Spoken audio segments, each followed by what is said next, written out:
Welcome to Module 6, the Imaginarium, as part of the Emerging Future Technology Issues and Trends MOOC. This sixth module is the last one in the MOOC, and you've had an opportunity to go through the different phases of the study of the future. In the first module, to recap, there was a background of future studies, and to know a bit of the history of it and some of the organizations. That continued on in the second module, where you became familiar with and were introduced to the publications, the organizations, and the people who focus on technology issues and trends.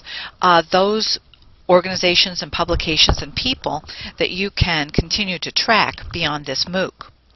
In the third module, Thinking Like a Futurist, you were given background information in the planning techniques that are used by many futurists.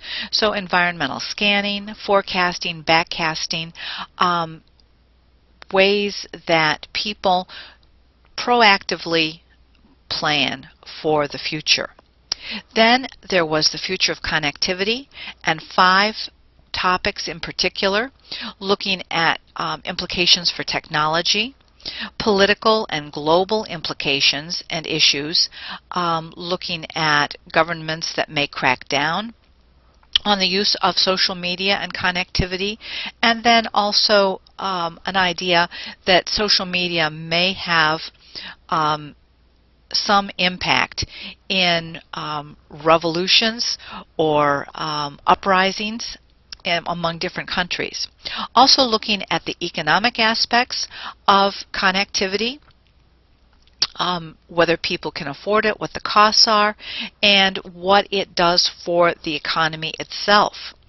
Interpersonal and emotional implications of connectivity, and the socioeconomic factors as well. Then, in the most recent module, Module 5, we took a more significant look at cybersecurity and big data, as well as some other impact factors that affect the future. And now we're going to be taking a look at what is next.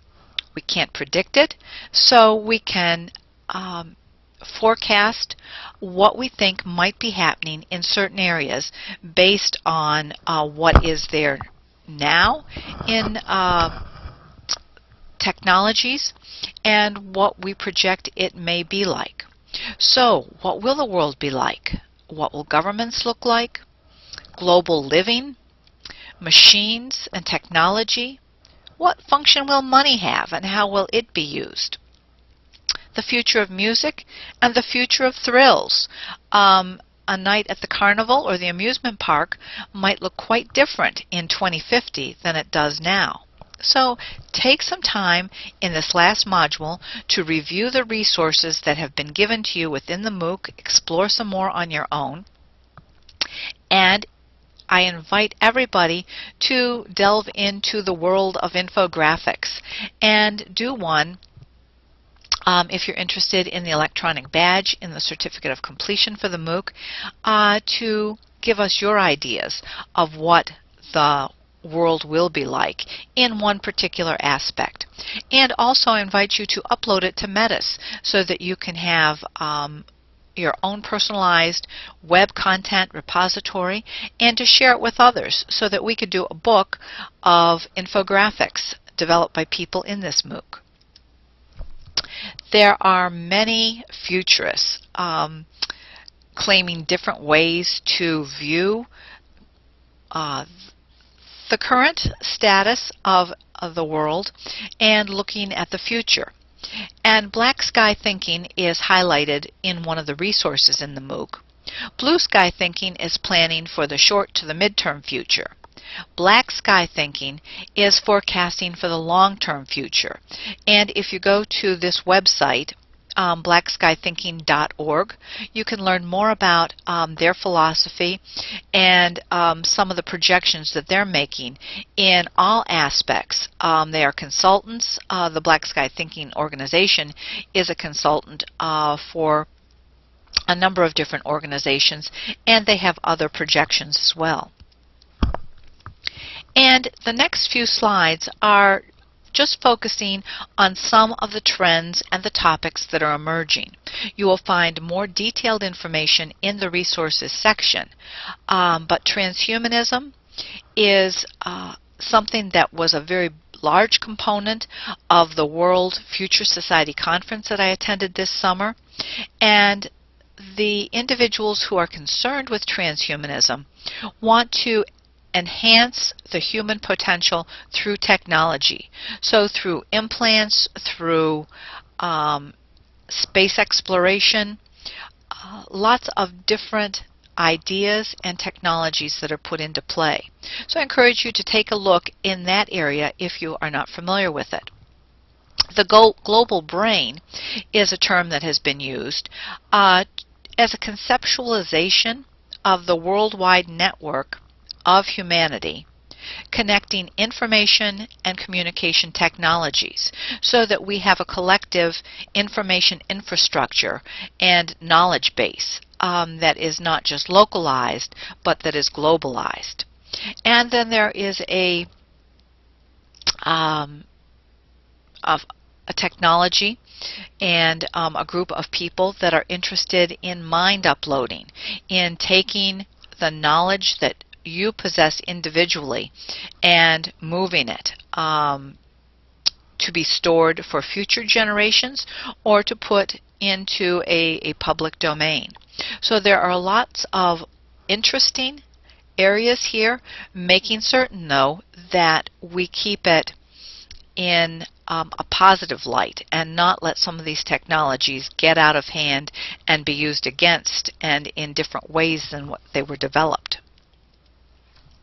Robots are changing and are projected to change so many aspects of our life. I like to direct you to the Pew Internet research on AI, robotics, and the future of jobs. There's a link here. It's also in our MOOC in the resources. Projecting that jobs will change, but that AI and robots will also increase different types of jobs. So some of the graphics that you see here are depictions of what robots might be doing for us. We have a robot that is sitting and thinking and contemplating. Caregiver robots that can help in the medical care, can also help in areas of destruction or crisis, that you can send a robot out for search and rescue. They can be caregivers. They're not at that stage yet, but they can be with the elderly to help make certain that people take their medicines on time, retrieve things for them.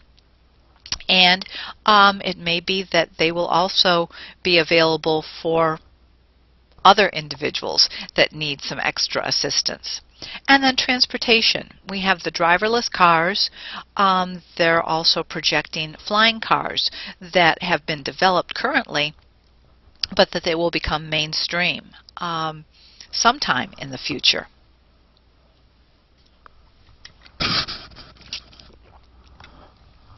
We don't know what our travel and living is going to be looking like in the future. Some of these pictures depict space travel, that you can be sitting out on another planet looking at the Earth, that you can be projected to different locations through virtual reality. That is happening in experimental basis right now. Excuse me.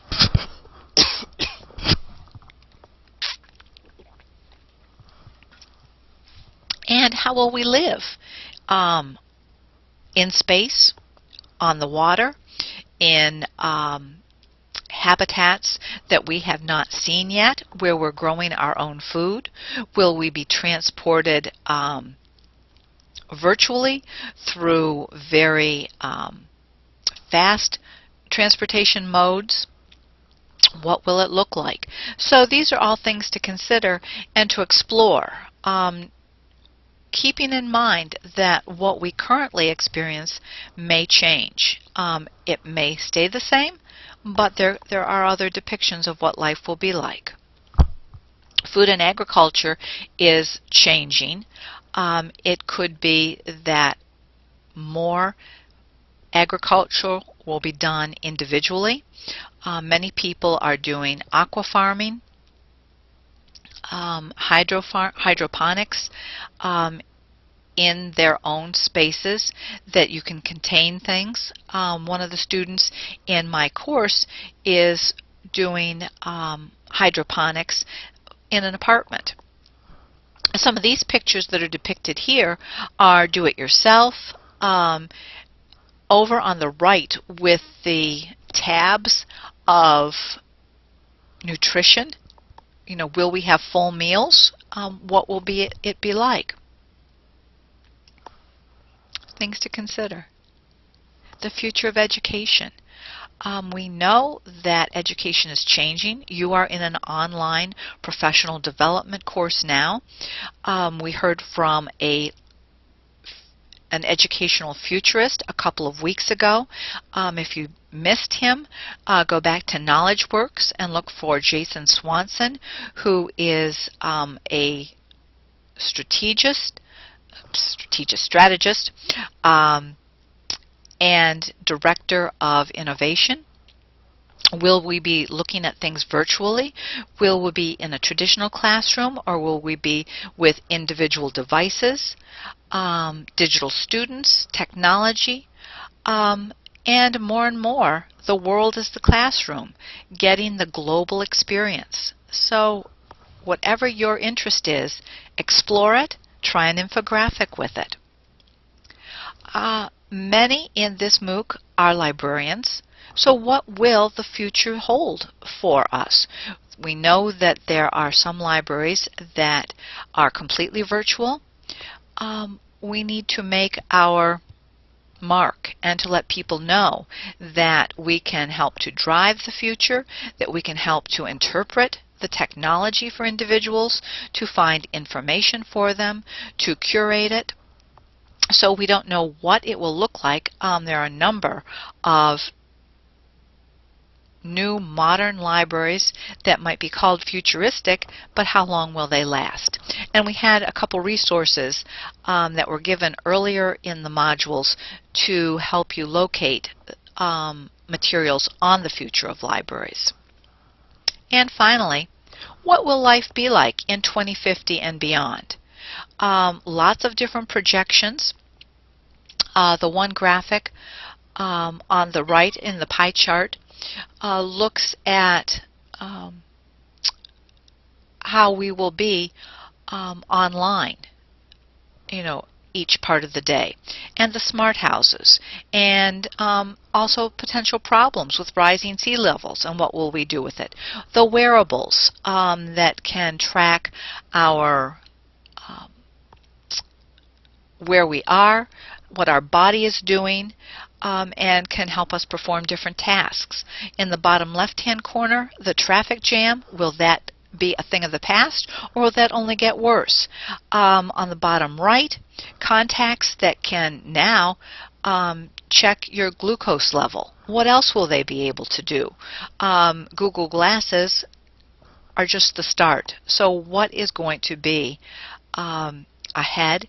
And it's up to us to drive ahead for the future, to know what is going on, not to be caught unawares, and to plan strategically so that we know what the next big thing is going to be, or have an idea of what it's going to be, and drive that.